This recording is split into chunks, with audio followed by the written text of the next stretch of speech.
जय जय गिरिवर राज किशोरी, जय महेश मुख चंद चकोरी। श्री राम जय जय राम।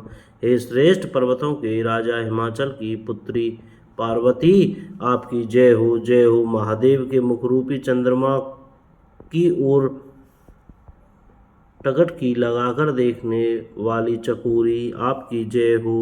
हे हाथी के मुख वाले गणेश जी और 6 मुख वाले स्वामी कार्तिक जी की माता, हे जगत जननी, हे बिजली की सी कांति युक्त शरीर वाली, आपकी जय हो।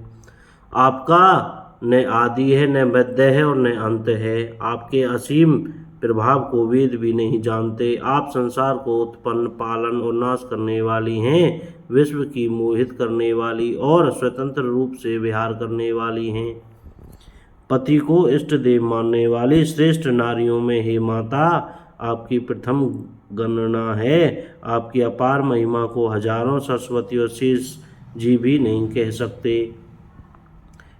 हे भक्तों को मुँह मांगा वर देने वाली, हे त्रिपुर के शत्रु शिव जी की प्रिय पत्नी, आपकी सेवा करने से चारों फल सुलभ हो जाते हैं। हे देवी, आपके चरण कमलों की पूजा करके देवता, मनुष्य और मुनि सभी सुखी हो जाते हैं। मेरे मनोरथ को आप भली भांति जानती हैं, क्योंकि आप सदा सबके हृदय रूपी नगरों में निवास करती हैं। इसी कारण मैंने उसको प्रकट नहीं किया। ऐसा कहकर जानकी जी ने उनके चरण पकड़ लिए। गिरिजाजी सीता जी के विनय और प्रेम के वश में हो गईं। उनके गले की माला खिसक पड़ी और मूर्ति मुस्कुराई। सीता जी ने आदरपूर्वक उस प्रसाद माला को सिर पर धारण किया। गौरी जी का हृदय हर्ष से भर गया और वे बोली, हे सीता, हमारी सच्ची आशीष सुनो, तुम्हारी मनः कामना पूरी होगी। नारद जी का वचन सदा पवित्र, संशय भ्रम आदि दोषों से रहित और सत्य है। जिसमें तुम्हारा मन अनुरक्त हो गया है वही वर तुमको मिलेगा। जिसमें तुम्हारा मन अनुरक्त हो गया है वही स्वभाव से ही सुंदर सांवला वर श्री रामचंद्र जी तुमको मिलेगा। वह दया का खजाना और सुजान सर्वज्ञ है, तुम्हारे शील और स्नेह को जानता है। इस प्रकार श्री गौरी जी का आशीर्वाद सुनकर जानकी जी समेत सब सखियां हृदय में हर्षित हुई। तुलसीदास जी कहते हैं, भवानी को बार बार पूजकर सीता जी प्रसन्न मन से राजमहल को लौट चली। गौरी जी को अनुकूल जानकर सीता जी के हृदय को जो हर्ष हुआ वह कहा नहीं जा सकता। सुंदर मंगलों के मूल उनके बाएं अंग फड़कने लगे।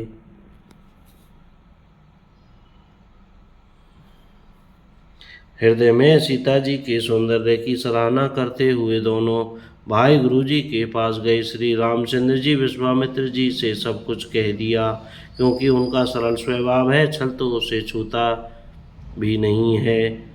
फूल पाकर मुनि ने पूजा की, फिर दोनों भाइयों को आशीर्वाद दिया कि तुम्हारे मनोरथ सफल हों। यह सुनकर श्री राम लक्ष्मण सुखी हुए। श्रेष्ठ विज्ञानी मुनि विश्वामित्र जी भोजन करके कुछ प्राचीन कथाएं कहने लगे। इतने में दिन बीत गया और गुरु की आज्ञा पाकर दोनों भाई संध्या करने चले। बोलो जय श्री राम। उधर पूर्व दिशा में सुंदर चंद्रमा उदय हुआ। श्री रामचंद्र जी ने उसे सीता के मुख के समान देखकर सुख पाया। फिर मन में विचार किया कि यह चंद्रमा सीता जी के मुख के समान नहीं है।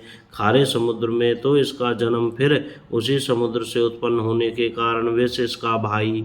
दिन में यह मलिन शोभाहीन निस्तेज रहता है और कलंकी काले दाग से युक्त है। बेचारा गरीब चंद्रमा सीता जी के मुख की बराबरी कैसे पा सकता है।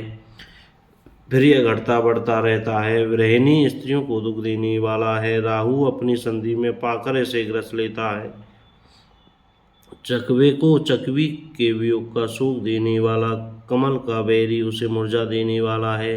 ये चंद्रमा, तुझमें बहुत से अवगुण हैं जो सीता जी में नहीं है। अतः जानकी जी के मुख कि तुझे उपमा देने में बड़ा अनुचित कर्म करने का दोष लगेगा। इस प्रकार चंद्रमा के बहाने सीता जी के मुख की छवि का वर्णन करके बड़ी रात हो गई। जानवे गुरु जी के पास चले।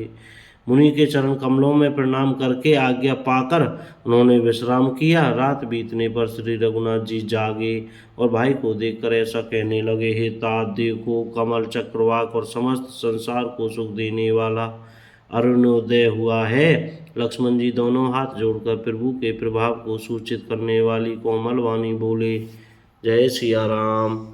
अरुणोदय होने से कुमुदनी सकुचा गई और तारागणों का प्रकाश फीका पड़ गया। जिस प्रकार आपका आना सुनकर सब राजा बलहीन हो गए हैं, सब राजा रूपी तारे उजाला मंद प्रकाश करते हैं, पर वे धनुष रूपी महान अंधकार को हटा नहीं सकते। रात्रि का अंत होने से जैसे कमल चकवे भौरे और नाना प्रकार के पक्षी हर्षित हो रहे हैं, वैसे ही हे प्रभु आपके सब भक्त धनुष टूटने पर सुखी होंगे। सूर्य उदय हुआ, बिना ही परिश्रम अंधकार नष्ट हो गया, तारे छिप गए, संसार में तेज का प्रकाश हो गया। हे रघुनाथ जी, सूर्य ने अपने उदय के बहाने सब राजाओं को प्रभु आपका प्रताप दिखलाया। आपकी भुजाओं के बल की महिमा को उद्घाटित करने खोलकर दिखाने के लिए ही धनुष तोड़ने की यह पद्धति प्रकट हुई है। भाई के वचन सुनकर प्रभु मुस्कुराए। फिर स्वभाव से ही पवित्र श्री राम जी ने शौच से निर्वृत होकर स्नान किया और नित्य कर्म करके वे गुरुजी के पास आए। आकर उन्होंने गुरुजी के सुंदर चरण कमलों में सिर नवाया।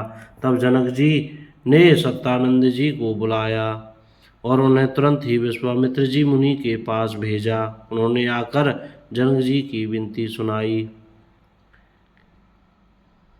विश्वामित्र जी ने हर्षित होकर दोनों भाइयों को बुलाया। सत्यानंद जी के चरणों की वंदना करके प्रभु श्री रामचंद्र जी गुरु जी के पास जा बैठे। तब मुनि ने कहा, तात चलो, जनक जी ने बुला भेजा है। बोलो जय श्री सीताराम। कोई गलती हो गई हो तो क्षमा करें। जय सिया राम।